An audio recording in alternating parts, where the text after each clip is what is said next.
Hi friends, I hope you enjoyed the weekend. I took Friday off and I had a long list of things that I thought I would have time to do.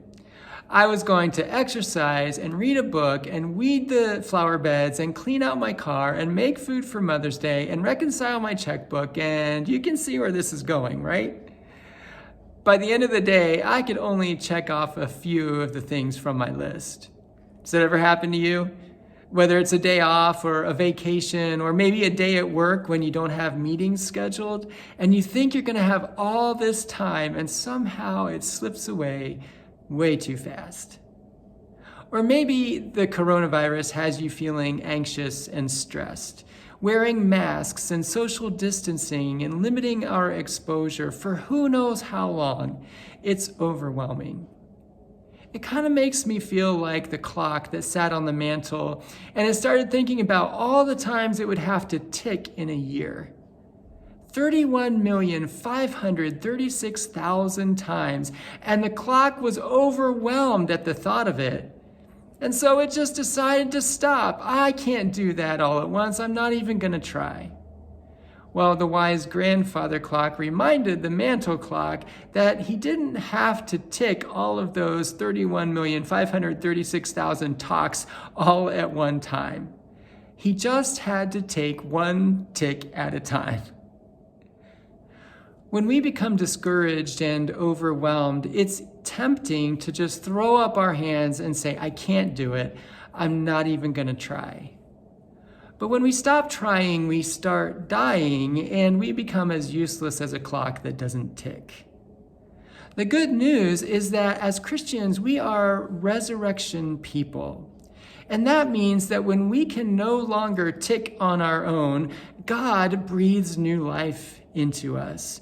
Jesus winds us up and enables us to keep going one day at a time. Remember the old Timex commercials? Takes a licking and keeps on ticking? That could be a good description of the life of faith. Living in faith means that we keep going. We keep living and loving and trusting and serving, even in the midst of difficulty. The life of faith is not painless or perfect or easy, and it's not meant to be. Think about the life of Jesus.